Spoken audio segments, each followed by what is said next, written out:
आज मी तुमच्यासोबत कुठलीही रेसिपी किंवा घरातलं कुठलंही काम नाही शेअर करणार आहे. मग करणार तरी नेमकं काय आहे? आज मी तुमच्यासोबत माझा एक अनुभव किंवा मी जे माझ्या आयुष्यात जे काही अनुभवलं आहे, जे काही आजूबाजूच्या वातावरणातून जे काही मला समजलं आहे, ते मी तुमच्यासोबत आज शेअर करणार आहे. आपल्याला बऱ्याच वेळा असं वाटतं, की आपल्या जशा अपेक्षा असतात, आपल्या मुलांनी तसं वागावं. परंतु तसं कधी होत नसतं. कारण की मग आपली त्यांच्यावरती खूप सारी चिडचिड होते, खूप सारं फ्रस्ट्रेशन होतं. परंतु आपण हे विसरतो, की जेव्हा आपल्याला आपल्या मुलांनी आपल्यासमोर जसं वागायला हवं असतं, आपण तसं वागण्यासाठी त्यांच्यासमोर आपण आधी तसं वागलं पाहिजे. म्हणजे आपण जसं आपल्या मुलांकडून एक्सपेक्ट करतो, तसंच आपण त्यांच्यासमोर वागायला हवं.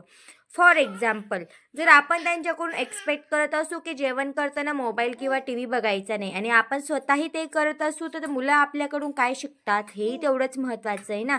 जर आपल्याला त्यांनी टीव्ही बघताना जेवण केलेलं नको आहे, तर मग आपण सुद्धा नाही केलं पाहिजे. आपल्याला बघून तेही ते शिकतील आणि मग ते सुद्धा न टीव्ही बघता किंवा मोबाईल बघता जेवण करत जातील.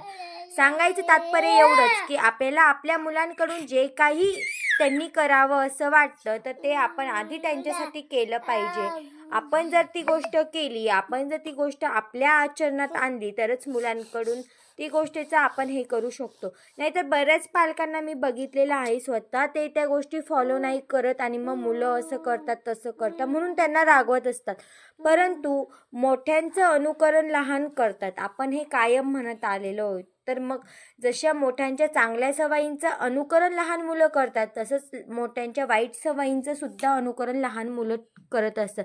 बऱ्याच घरांमध्ये तर लहान मुलं ना मोठ्यांसारखं बोलतात. त्याचं रिझन काय असतं? कारण की त्यांच्या घरातलं वातावरण, आई-वडील त्या पद्धतीने बोलतात, म्हणून ते लेकरंही तशीच बोलत असतात. तुम्ही माझ्या मतासोबत सहमत आहात की नाही? मला कमेंटमध्ये नक्की सांगा. आम्ही साईसोबत किंवा स्वामीसोबत आम्हाला जे त्यांच्याकडून एक्सपेक्ट आहे, आम्ही स्वतः आधी त्याच्याकडून तेच वागत असतो. तुम्हाला कसं वाटतं मला कमेंटमध्ये सांगा.